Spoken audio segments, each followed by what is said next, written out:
What's going on, everybody? Welcome back to the channel. It's been a while since we did an update video on Brady's Turbo LS M3, but we are here at Bernard Fabrication and Performance, which is where it's been for a while.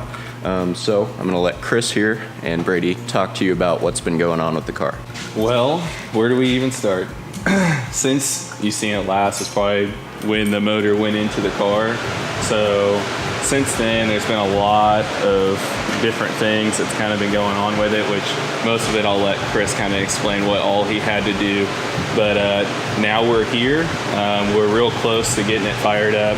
Really, one of the things we had to redo was the fuel pump. I know we released a video on putting the fuel pump in the car.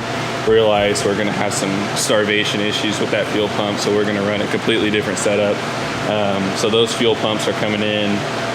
We got to run the lines and do the fittings, but as far as the turbo system, we're pretty much there. And really, what all we had to do to make that work, Chris was the man on that. So I'll let him kind of go over some of that in detail. All right. So this is a S475, right, Brady? Yeah.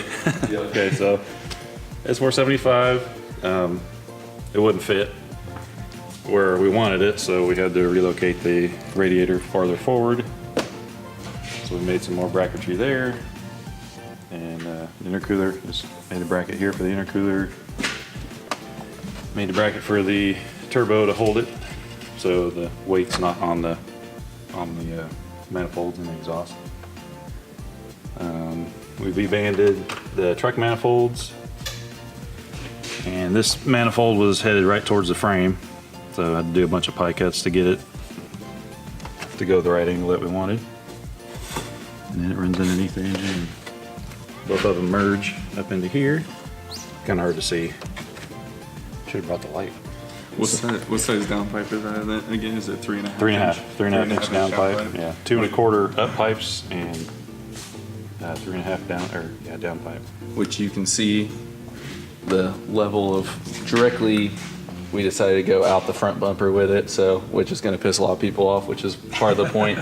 So 3.5 inch off the turbo, which Chris did an amazing job here, coming straight off the wastegate, merged into the downpipe, and then with a flex pipe there, and then dumped directly out of the front bumper, which you see there, which will be awesome. So Nice and loud. Super loud. Make people mad.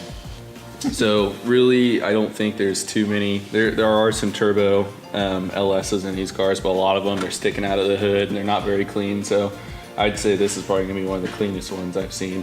I'm sure we'll maybe run into some eventually, but everything fits underneath the hood. Everything clears perfectly. So now we're gonna get a blow-off valve on there, run the fuel, and then we should be getting close, ready to start.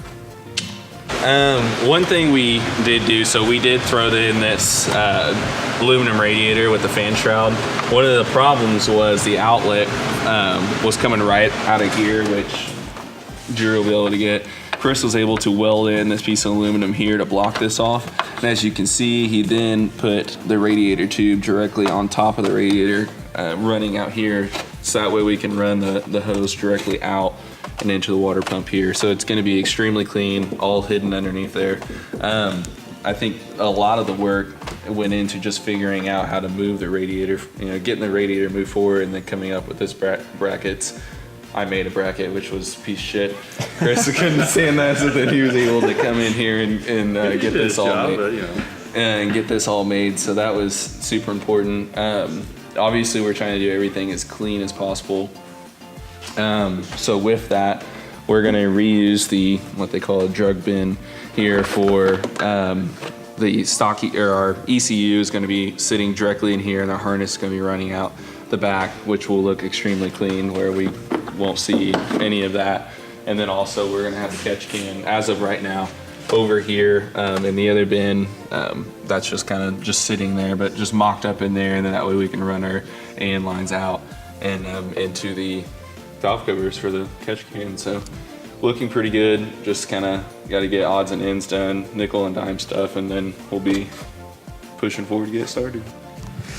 Alrighty guys, so hopefully after all of this hard work that has been put in here at the shop, we'll be pretty close to doing a first start video here soon for you guys.